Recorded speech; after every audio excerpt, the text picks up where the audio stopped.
It just went down again. Uh-oh. I know the pizza don't look well put together, but it's gonna be fire. So I'm gonna teach y'all in case you don't know. But anybody who makes pizza at home gotta know it. You gotta know how to cut a pizza any way you want to cut it. I'm cutting this one in squares. So I'm gonna teach y'all how to cut it in squares. Now, what I would do is this. I turn it this way. And then you can cut it once here. You can cut it like once there. And then you cut it like that for squares. And then you go to the side. And you cut it here. Or however you like it. Here. Here. Here. And here. That's how you end up with squares. So I'm about to cut that real quick and show you how it's done.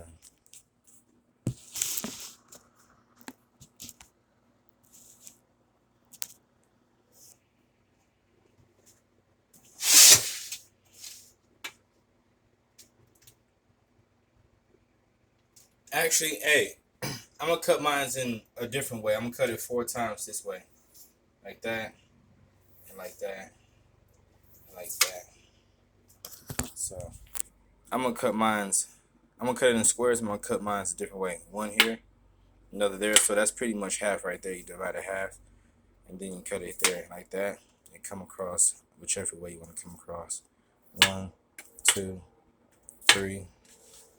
Then 1, 2, 3, 4. Whatever you want to do. So that's what I'm about to do.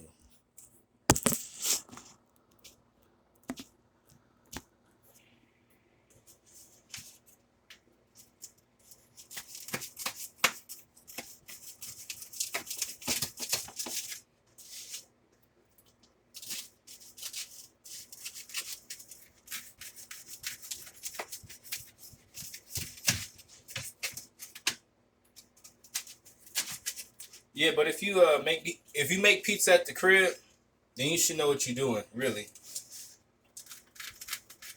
Yeah. Then you spin that joint like that. Make it happen, cat. Here we go.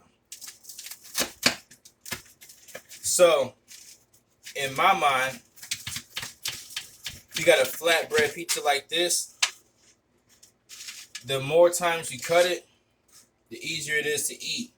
Because you can just grab a fork and pick up the squares by itself, which is exactly what I plan to do.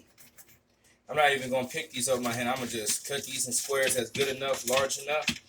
But at the same time, I should be able to pick up a fork with each square. So that's what I'm doing. Oops.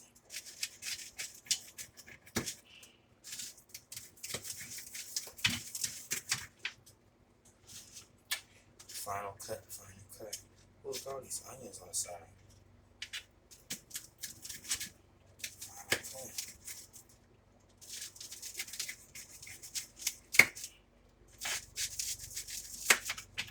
Final cut, final cut.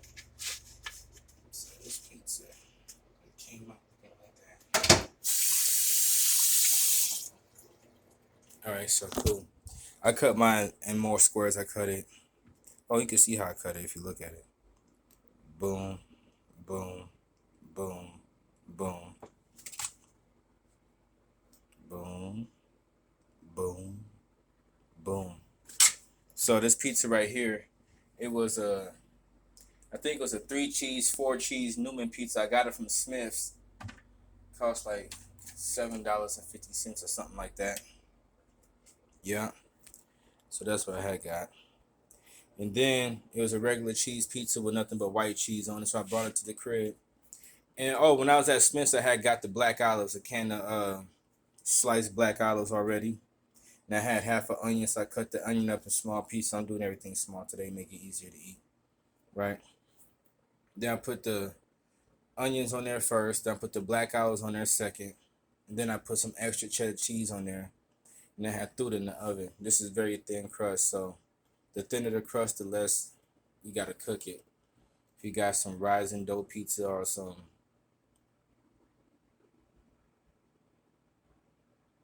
stuffed crust cheese pizza, then you want to cook it longer. But if you got flat bread with cheese on it like this, you don't want to cook it too much.